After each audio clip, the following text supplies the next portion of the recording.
Ìṣe àwọn Àpọ́stélì orí kejìdínlógún.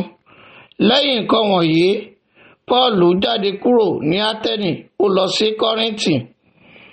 Ó sì rí Júù kan tí a ń pè ní Àkúílà tí a bí ní Pọ́ńtù tí ó ti Ítálì dé nílọ́lọ́ pẹ̀lú Priskílíà aya rẹ̀, nítorí tí Kládéù pàṣẹ pé kí gbogbo àwọn Júù kí ó jáde kúrò ní Róòmù, ó sì tọ̀ wọ́n wá.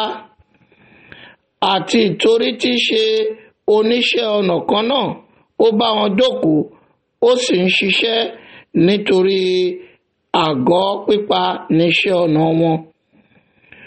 Ó sì ń fọ̀rọ̀ wé ọ̀rọ̀ fún wọn nínú sínágọ́gù ní ọjọ́ ìsinmi. Ó sì ń yí àwọn Júù àti àwọn Hélènì ní ọkàn padà.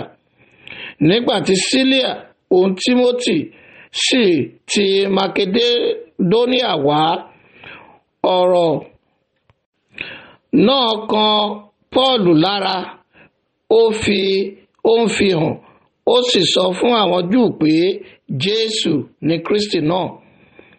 Nígbà tí wọ́n sì wà lé odi tí wọ́n sì ń blaspheme, ó gbọn aṣọ rẹ̀, ó sì wí fún wọn pé ẹ̀jẹ̀ yín ń bẹ lórí ara yín.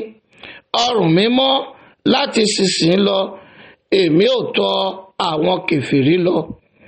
Ó sì lọ kúrò níbẹ̀, ó wọ ilé ọkùnrin kan tí a ń pè ní Títù Jọ́stù, ẹni tí ó ń sin Ọlọ́run, tí ilé rẹ̀ fi ara mọ́ sínágọ́gù mọ́tímọ́tí.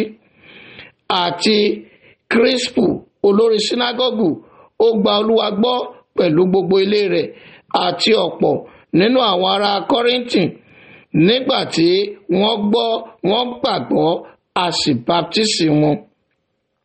Olúwa sì sọ fún Pọ́ọ̀lù ní òru ní ojúran pé má bẹ̀rù, máa ṣọ́, má sì ṣe pa ẹnu rẹ mọ́, nítorí tèmi wà pẹ̀lú rẹ, kò sì sí ẹni tí yóò dìde sí ọ láti pa ọ́ lára, nítorí mo ní ènìyàn púpọ̀ ní ìlú yìí.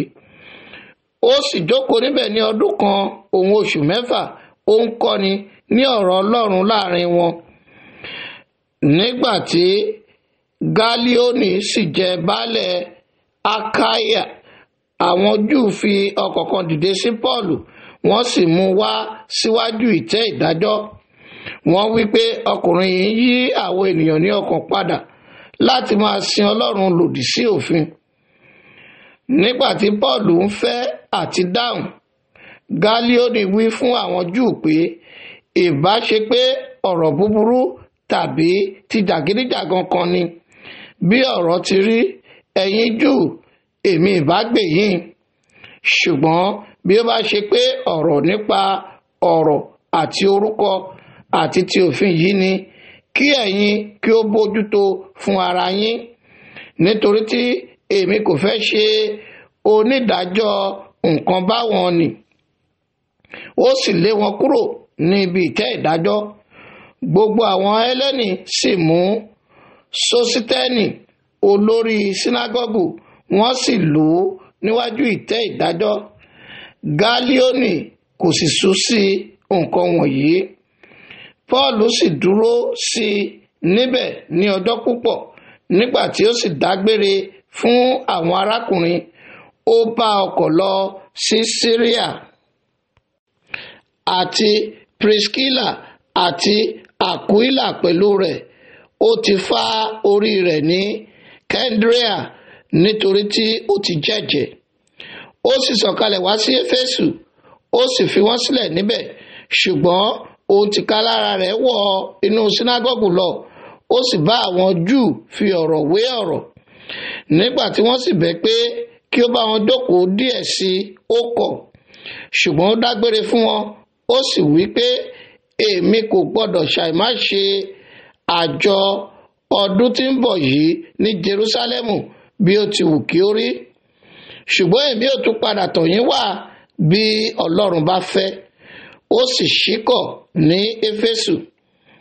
Nígbà tí ó sì ti gúnlẹ̀ ní Kẹsẹ́ríà tí ó gòkè, tí ó sì kí ìjọ, ó sọ̀kalẹ̀ lọ sí Áńtíókù. Nígbà tí ó sì gbé ọjọ́ díẹ̀ níbẹ̀, ó lọ, ó sì kọjá ní ilẹ̀ Gàlátíà àti Frígíà lẹ́sẹsẹ. Ó mú gbogbo àwọn ọmọ ẹ̀yìn ní ọkàn le. Júù kan sì wà tí a ń pè ní Àpólò, tí a bí ní Alexandria, ọkùnrin ọlọ́rọ̀ ní ẹnu tí ó pọ̀ ní ìwé mímọ́, ó sì wá sí Éfésù. Ọkùnrin yìí ni a ti kọ́ ní ọ̀nà ti Olúwa, ó sì ṣe ẹni tí ó gbóná ní ọkàn. Ó ń fi ááyan sọ̀rọ̀, ó sì ń kọ́ni ní nǹkan ti Olúwa. Kìkì baptísímù ti Jòhánù ni ó mọ̀. Ó sì bẹ̀rẹ̀ sí fi ìgboyà sọ̀rọ̀ ní sínágọ́gù. Nígbà tí Àkúyà òun Prísíkílà ti gbọ́ ọ̀rọ̀ rẹ̀, wọ́n mú un sí ọ̀dọ̀ wọn, wọ́n sì túbọ̀ sọ ìdí ọ̀nà Ọlọ́run fún un dájúdájú.